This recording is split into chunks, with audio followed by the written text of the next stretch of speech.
আমরা ইসলামের পক্ষে ছিলাম, আছি এবং থাকবো। আল্লাহ রাব্বুল আলামিন এই জমিনে যতদিন হায়াত রাখবে ইসলামের পক্ষেই থাকবো। রাজি আছেন? দুহাত জাগান।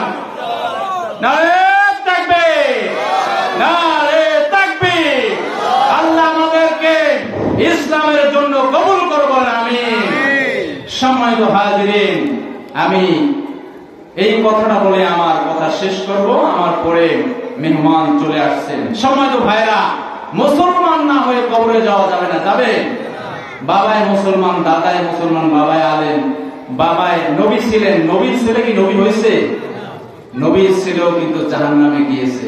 সুতরাং ভাইরা, নিজেকে ইসলাম করার জন্য কোরআনের কাছে আসতে হবে। কোথায় আসতে হবে বলেন? এই কোরআন থেকে আমাদেরকে শিখতে হবে। কোথা থেকে শিখতে হবে বলেন?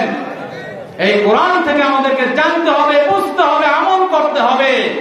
এই কোরআন নিয়ে মরতে চাই, এই কোরআন নিয়ে আমরা বাঁচতে চাই। এই কোরআন আমাদের হবে সংবিধান। আল্লাহ রাব্বুল আলামিন আমাদের সকলকে মুসলমান, গায়ে যদি লেখা হাঁটেন মুসলমান কাম হবে না, কাজ করতে হবে। কি করতে হবে?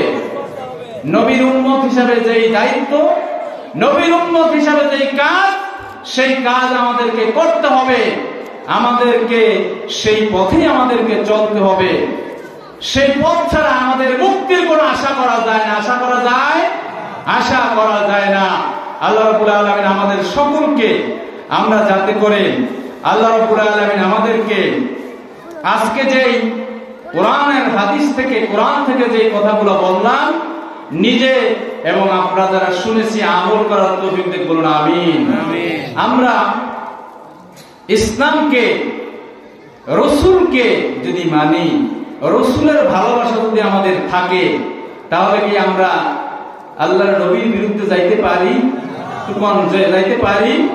তাহলে আল্লাহ রাব্বুল আলামিন নিজে কইতেছেন যে, হে নবী, আপনি বলে দেন, কুল ইন কুনতুম তুহিব্বুনাল্লাহা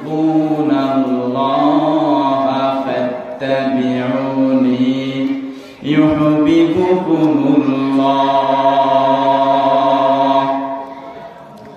আল্লাহ তাআলা ঘোষণা করতেছেন, হে নবী, আপনি জগৎবাসীকে জানিয়ে দেন, যদি আমি আল্লাহর ভালোবাসা পেতে চাই, তাহলে বেশি করে ভালোবাসতে হবে কাকে?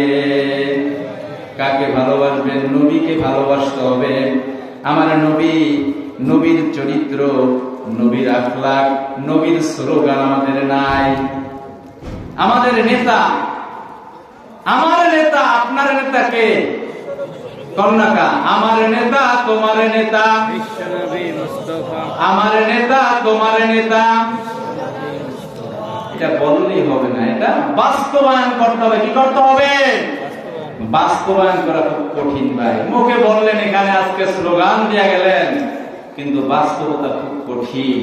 অন্যায় অপরাধ ছেড়ে দিতে হবে, অপরাধ ছেড়ে দিতে হবে। নামাজ পড়া সহজ, নামাজ পড়া কি সহজ, অন্যায় ছাড়া কিন্তু কঠিন। অন্যায় ছাড়াটা কি কঠিন।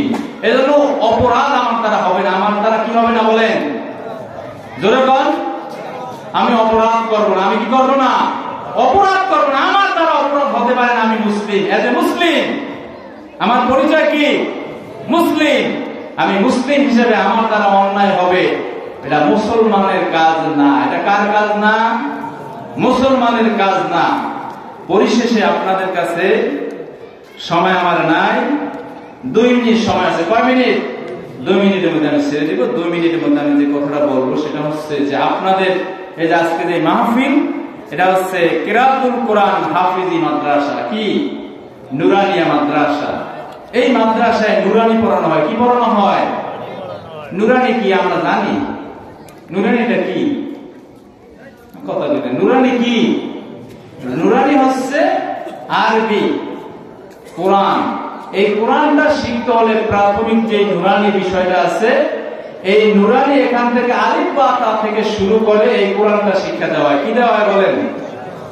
যাতে করে এই কোরআনটা সে সহি করে, শুদ্ধ করে পড়তে পারে। এখন ভাইরা, এই যে নুরানি মাদ্রাসা, অনেক বছর হয়ে গেছে, কিন্তু এখানে আসলে পরে দেখা যায় অল্প গুটি কয়েকজন ছাত্র, ঠিক আছে, কিন্তু আপনাদের ছেলে মেয়েদেরকে আপনারা ঠিক মতো হয়তো এই নুরানি মাদ্রাসাও দেন না, আবার স্কুলেও দেন না, আবার যে পাশে কিন্তু নরসিংহপুর মাদ্রাসা এনও কিন্তু দেন না। কথা বলছেন? আমরা কি আরে এনে কয়েকদিন পড়ান, আবার ওই অমুক জায়গায় কয়েকদিন পড়ান, আবার কয়েকদিন পর স্কুলে লয়ে যান, আবার কয়েকদিন পর কি আরেক মাদ্রাসায় লয়ে যান, তাহলে কিন্তু হবে না। আপনার এই সন্তানকে যদি আপনি চান যে আমি কোরআনটা সহিভাবে শিক্ষা দিব, তাই কোরআনকে সহিভাবে শিক্ষা দিতে হলে তাকে এই নুরানি মাদ্রাসায় দিতে হবে। কই দিতে হবে বলেন? নুরানি মাদ্রাসায়। সে যেখানেই হোক, আমি এখানে দিতে পারি না, দেন, যেখানেই দেন, ওটা আপনাকে নুরানি এই সিলেবাসটা তাকে কমপ্লিট করাইবেন। বলেন আলহামদুলিল্লাহ। আমি 2 দিন পর পুরা একটু হুজুরে যদি পিটান দেয়, বাইতে যায় কইবেন যে হুজুরে খালি মারে, হুজুরে কি রে খালি মারে। এই মায়া যদি করেন এলে কিন্তু ভাই পড়ালেখা হইব। ওই পড়ারে 3 বছর নেই মাদ্রাসা ছাড়িয়ে দিতে হবে, পিডার কারক মারক যা করে করবো, এখান থেকে তাকে শিক্ষা গ্রহণ করতে হবে। কি করতে হবে? এখানেই তাকে থাকতে হবে, এখানেই তাকে পড়তে হবে। পিডার মারক যা কয় কক, যা পুরানে বড় হোনা যাইব না, তাই তো? যদি হলেন তাহলে আর পড়ালেখা হবে না। এই জন্য আপনাদের উদারতা আহ্বান জানাইব যে আমরা আমাদের এই ছেলে মেয়েদেরকে, কচি কাঁচা ছেলে মেয়েদেরকে নুরানি শিক্ষায়, আমি কোরআন যদি শিক্ষা দিতে চাই, আল্লাহ রাব্বুল আলামিন কোরআনে বলছেন ওয়ারাতিলিল কুরআনা তারতিলা, কোরআনকে তারতিলের সাথে সুন্দর ভাষায় পড়ো। বলেন আলহামদুলিল্লাহ। আপনারা অনেকেই হয়তো কোরআন পড়তে পারেন না, আজকে নুরানি মাদ্রাসার কারণে আপনার নাতি সুন্দর করে কোরআন তেলাওয়াত করে কিনা? আপনার ছেলেটা সুন্দর ছবি করে কোরআন তেলাওয়াত করতে পারে। বলেন আলহামদুলিল্লাহ। এই কোরআন যদি না থাকে ভাই, হেদায়েতের আশা করা যায় না। আশা করা যায়? এই কোরআনটা হচ্ছে আলো। কোরআনটা কি? আলো। এই কোরআন যেখানেই যাবে সেখানে আলোকিত করো। বলেন আলহামদুলিল্লাহ। এই কোরআন যারা মেনে নিবেন, এই কোরআন যারা পড়বে, এই কোরআন অনুযায়ী যারা চলবে, এই কোরআন অনুযায়ী যারা সমাজ গঠন করবে, প্রত্যেকটা জায়গা, প্রত্যেকটা এলাকা নূরে আলোতে আলোকিত হয়ে যাবে। যাবে কিনা? যাবে কিনা? সময় তো হাজিরিন, আপনারা জানেন হযরতে ওমর বিন খাত্তাব রাদিয়াল্লাহু তাআলা তিনি প্রত্যেকটা জাহানের খলিফা ছিলেন।